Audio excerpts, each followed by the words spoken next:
The next item of business is a member's business debate on motion 19251, the name of Rachel Hamilton, on tackling intimidation in public life. This debate will be concluded without any questions being put.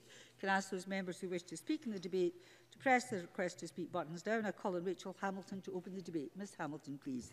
Thank you, Presiding Officer. First of all, I would like to thank colleagues from all parties for signing my motion and allowing us to debate this important issue today. I also want to pay tribute to the Joe Cox Foundation, who together with the Committee on Standards in Public Life have been working on a joint standard of conduct that will set out minimum standards of behaviour expected from all political party members to reduce intimidation and abuse in public life for all political parties to adhere to. Britain's liberal democracy has universal admiration across the world. Above all, we are lucky to be defined by our freedom of expression and thought. Significantly, our ability to argue from different viewpoints is the cornerstone of respectful debate. Joe Cox said, "We have more in common than which divides us." Indeed, win or lose, opinions can be changed and progress achieved. In this place, we have a responsibility to create a culture of respect and to set a dignified tone, regardless of our differing views. In a speech made by Theresa May on standards in public life on the 6th of February 2018, she said, "It is incumbent on us all in public life to accept our responsibility to help sustain a genuinely pluralistic public debate." However, the sad reality is that democracy is in decline. On top of that, respectful discourse is being undermined and disagreement is leading to intimidation. Could the Rubicon have really been crossed, and can we reverse its course? Let me take members back to 2017 in the general election, where the election was described as toxic and divisive, and where we saw a marked increase in abuse and intimidation experienced by candidates of all parties. Death threats, rape threats, misogyny, anti-Semitism, racism, homophobia, and criminal damage all feature in our recollections of that election. A survey in that year carried out by BBC Radio 5 Live contacted all 630 Westminster MPs and asked about their experiences. Of the 113 MPs who replied, 77 male and 36 female, just over half, being 51%, said the 2017 general election campaign had been the worst they had ever experienced. Nearly all the MPs, 87%, said they had faced some form of abuse on the campaign trail. It is accepted that many of us experience the rough and tumble element of standing in public life. And yes, we are described as Teflon coated and thick-skinned, but does this mean that intimidatory behaviour is really acceptable? Robust discussion, of course, is essential, but sadly, being heckled at hustings or shouted at across the street is now commonplace. Moreover, we face a bigger threat, and that is the rise of social media, which has seen insults take on a more nasty and personal edge. Social media is undoubtedly a great way for us to engage with constituents and voters, but it has become more unsociable than sociable. A conduit for vitriol, a hurtful remark, all in the blink of an eyelid, designed to intimidate by an anonymous individual with no name. I mean, would you go to the pub and speak to someone you don't know in the same way? Oliver Dowden MP, who said, and I quote, "For those of us in public life, it has become harder and harder to conduct political discussion on any issue without it descending into tribalism and rancour. Social media and digital communication, which in themselves can be and should be forces for good in our democracy, are being exploited and abused, often anonymously." Whilst there is robust legislation in place, through Section 127 of the Communications Act 2003, it was worth noting in Lord Bracadell's recent review of Scottish hate crime legislation that various groups believed legislation relating to online abuse must be tightened. Family and friends say to me, "I don't know how you put up with the abuse you get on social media. Frankly, it may come as no surprise, but I'm not as bothered as they are, because the online tools are my friends. I can use the mute or block buttons on Facebook and Twitter. I'm able to disable comments. But for my nearest and dearest, it's traumatic to be a bystander." In that vein, thanks must go to Amnesty International for their work and the briefing they kindly put together for today. I agree with them. We need to see a better reporting system in place on top of the current options. Nobody would disagree that intimidation experienced by parliamentary candidates and others in public life has become a threat to diversity. Sorry, nobody would disagree. To threat to diversity, integrity and vibrancy of representative democracy in the UK. We know that women and ethnic minority candidates face the worst of all abuse. The Scottish Women's Convention noted that a huge amount of the abuse directed at female parliamentary candidates in particular is highly sexualised and dangerous. Indeed, we are seeing individuals being put off from entering public life, evidence of which the Standards Committee found during their review. We're also seeing a flux of female MPs leaving politics, announcing that they won't be standing in the general election, citing the daily abuse they face in their jobs. We know that we cannot sit back. Tackling intimidation is one way that Scottish Parliament and other elected bodies in the UK can empower more women to stand for election and help achieve equal gender representation and diversity. The committee made a package of recommendations for action to government, social media companies, political parties, the police, broadcast and print media, and MPs and parliamentary candidates themselves.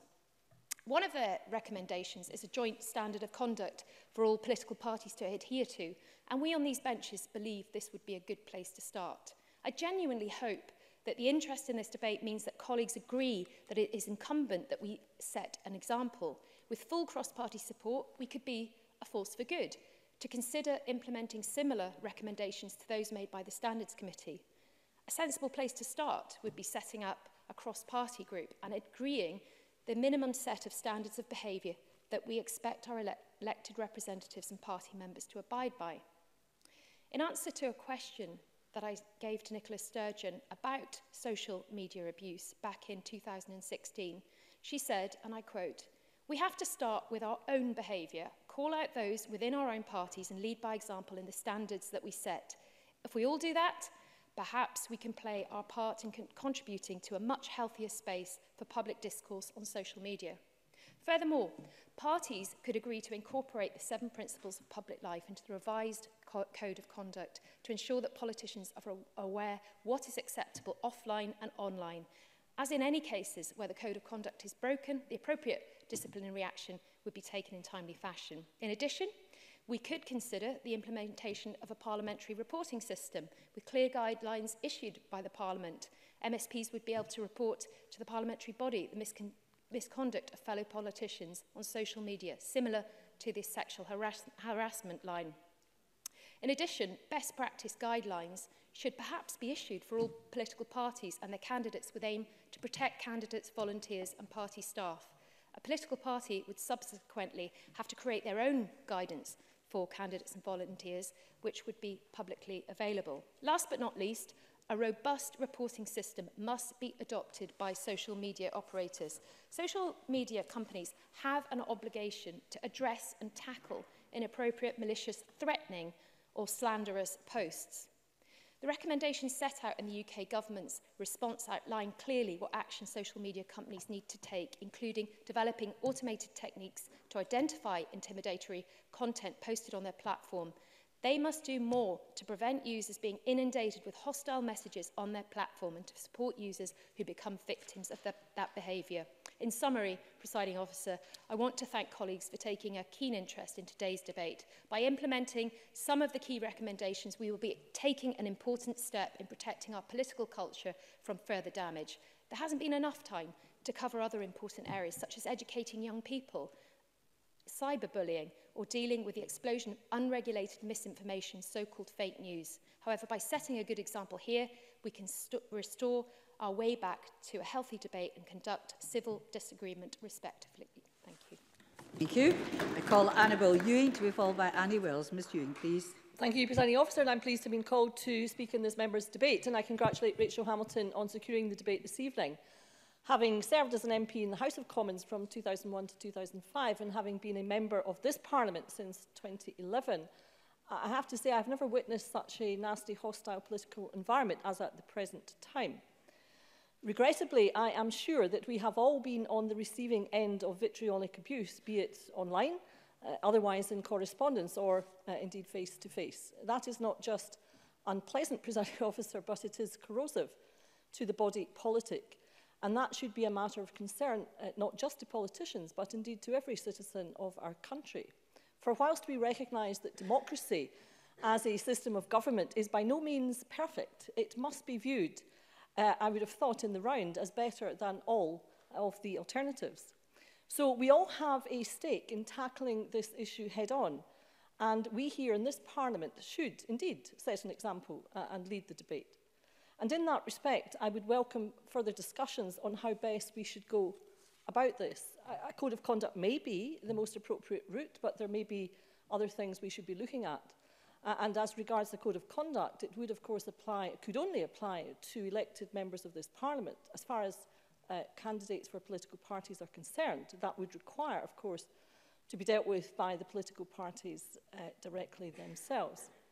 And in the drawing up of any code of conduct, we would have to be very careful indeed, I believe, in doing so, that we do nothing that would impinge on robust debate. And I differ from the previous speaker, presiding officer. I would include heckling in public meetings within, in general terms, the boundaries of what we could call robust debate. And robust debate is, in my view, essential to ensure that we can stand up for our constituents and hold those in positions of power accountable. That, after all, is what we were elected to do, presiding officer. And indeed, I was always brought up, for one, to believe that politics at its heart is about people and it is about dignity. And therefore, I believe most passionately, and I will call out without fear or favour, any politician or political party which through their actions and policies disrespects people, denudes them of their rights and takes away their dignity. Presiding officer, I've talked about vitriol, about collective actions we can take, and about the need, I believe, to importantly distinguish what is indeed robust debate as opposed to vitriol or abuse. And on the important issue of conduct amounting in fact to intimidation, that of course can, depending on the facts and circumstances, amount to a criminal offence as a matter of Scots law, and therefore it should, in my view, be dealt with as such, as should instances of hate crime, as the Rachel Hamilton referred to, and otherwise threatening or abusive behaviour. These are potentially offences under the criminal law and must be dealt with in that way to reflect the severity of the behaviour at hand. In conclusion, presiding officer, I would say that the issues raised tonight are extremely important and I believe would merit a much more detailed debate. In 4 minutes, as far as I'm concerned, I don't have very much time to go into all the issues that I would like, and in particular to cover the issue of the particularly harmful impact of this kind of behaviour on, I would say, female politicians. And I know that that is having a very negative impact on the willingness of females to consider putting their names forward to stand for election, and that is something that we just cannot see happen, because we want to make more progress with female representation, not see it go backwards. But in conclusion, I think it is important to stress that the onus is on each and every one of us to practice what we preach, and it is to rise above vitriol, and it is to call out abusive language wherever it manifests itself, and indeed for all politicians to strive every day to raise their game. Thank you, presiding officer. Thank you. I call Annie Wells to be followed by Lane Smith. Ms Wells. Thank you, presiding officer, and I too would like to thank my colleague Rachel Hamilton for bringing this topic to debate this evening. This debate is especially welcome during an election campaign, when the differences between people and parties can often be accentuated. Of course, on this topic, we are all in agreement. Intimidation, whatever its form, is wrong. Yet, unfortunately, there is no doubt that intimidation has been on the rise in our public life recently. As we've heard, the UK Government's Committee on Standards in Public Life found in December 2017, intimidation has become a threat to the diversity, integrity and vibrancy of democracy in the UK. Every one of us will have experienced intimidation, at least at some degree. And in this Parliament, several of us have seen the full scale of intimidation, from mildly offensive tweets to serious threats. Earlier in the year, I worked with the Parliament staff to bring social media giants Facebook, Twitter and Instagram to the Parliament to hold sessions for members and staff. These sessions included online safety advice and how to report any online abuse we receive.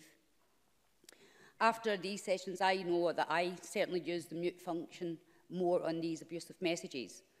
And as we've heard, although the mute button stops me from seeing what people are saying and the threats, they can still be viewed by family, friends, basically everyone. It's there for everyone to see. And earlier this year, I spoke about a series of online threats and abuse that I'd received. And it got to the point that I had to contact Police Scotland and the Scottish Parliament's security.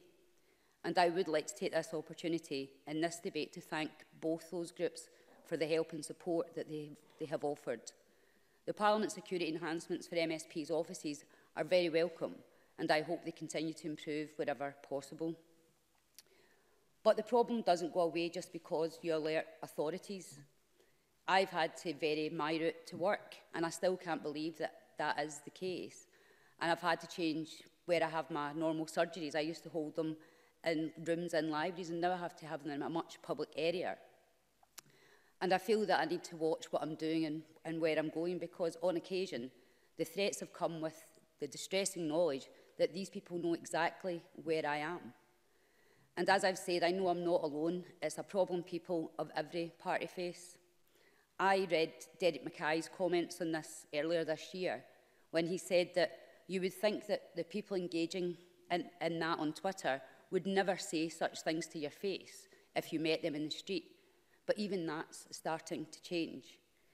That is sadly the reality. Some people just don't see that their words and actions have consequences, and they put no limit on the abuse they're willing to throw at someone. And as we've heard, it will drive people away from politics. It will stop many young people from ever getting involved in politics in the first place. So I hope people of all parties and the media continue to raise these cases when they occur and speak out against intimidation in every form. We can't let this become an accepted part of public life that we just tolerate. I would call on every one of us in this place to encourage social media users to report any abuse online. We've got to say it firmly over and over again that intimidation must stop, because the quality of our democracy will suffer if it doesn't. Sorry, I'm finished. Thank you. Well, I'm glad you sorted that out between you. I don't need to referee, which is good. Call Elaine Smith, last speaker in the open debate.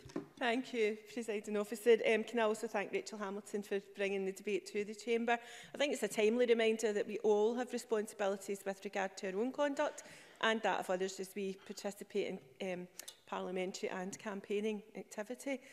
As I reflect on the early days of the Scottish Parliament and the founding principles which we all signed up to, I remember the optimism with which we took on our roles in public life and a shared belief that our Parliament would be different and encourage others to contribute, to become involved, to scrutinise, to challenge and to question. Presiding Officer, you will also recall those days. Challenging and questioning and scrutinising, those are so important, I think, if we are going to make good laws. Laws that are well informed and laws that can be revisited, regularly adapted and improved.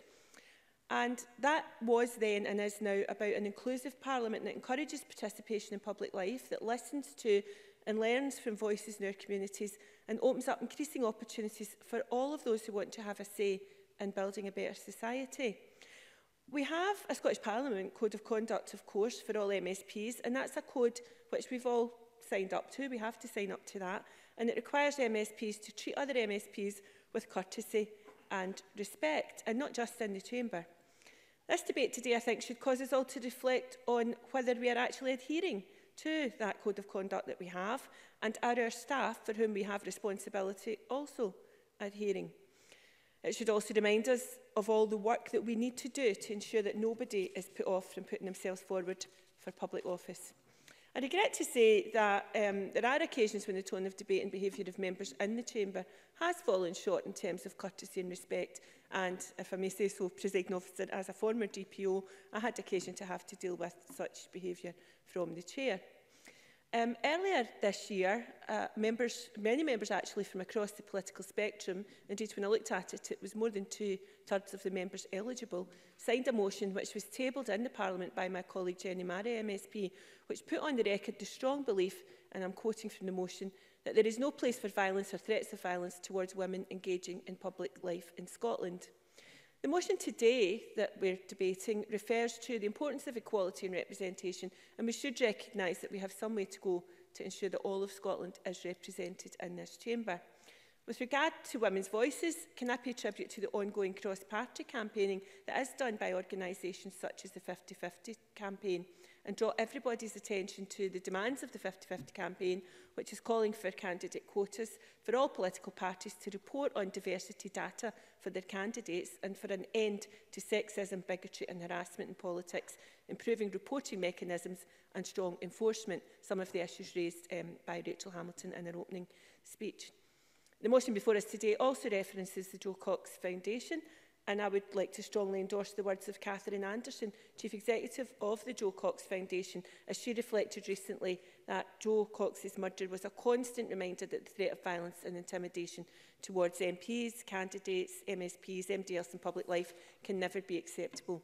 Catherine Anderson said, and I quote, "We all value vigorous political debate and freedom of speech, but that should not extend to abusive behaviour designed to intimidate and silence people. It threatens our democracy itself." The work of the Joe Cox Foundation and the Committee on Standards in Public Life in bringing forward a code of conduct for which all political parties would take responsibility is very welcome. For those of us who are MSPs, we have a particular responsibility not only towards each other, but also in how we debate and examine difficult and sometimes controversial issues. As I said in today's morning's Star newspaper, with reference to protecting and advancing women's rights, good laws require thorough scrutiny, and as a member of the Scottish Parliament, I will continue to ask questions and listen to women's concerns. I should be able to do that without vicious verbal abuse.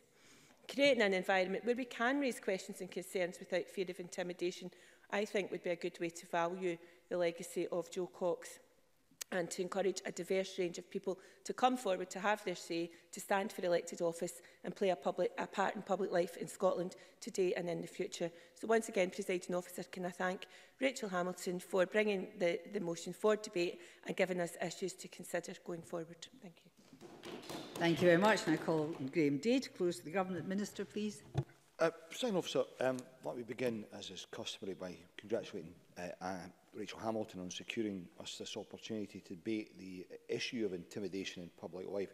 I too very much welcome the announcement from the House of Commons Committee on Standards in Public Life and the Joe Cox Foundation that they will work together on a joint standard of conduct for political parties, and I support the calls for this Parliament to consider a similar approach, albeit recognising Annabel Ewing's point about the practical application and reach of a code of conduct, and noting that very often the worst behaviour seems to come from people who are not members of any particular political party.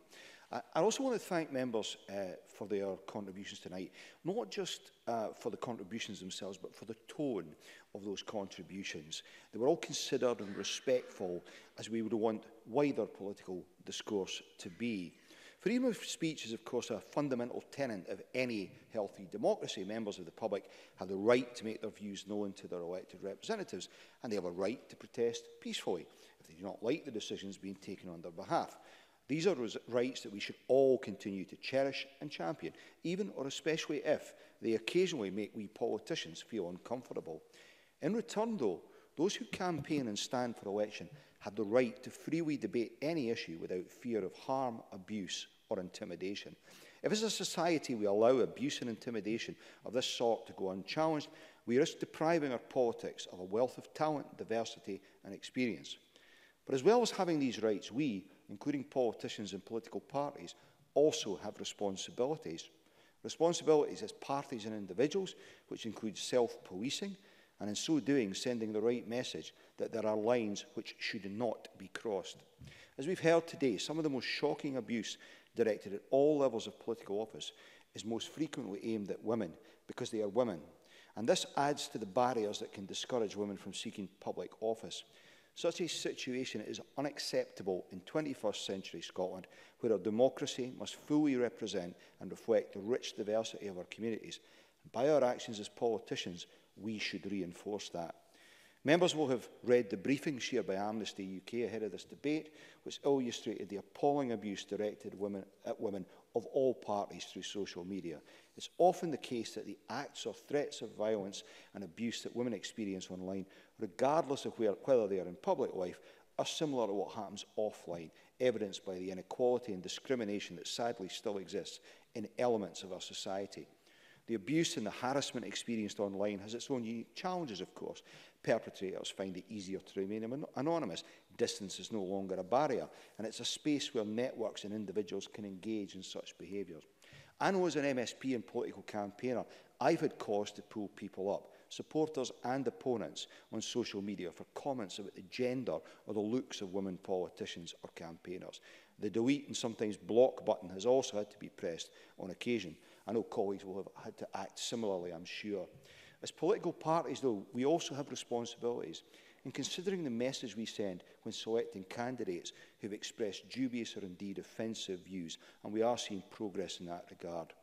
As elected representatives, we also should not deploy the kind of language which is so unambiguous and contentious that it inflames passions and, whatever the intent, has the effect of green-lighting unacceptable abuse of political opponents.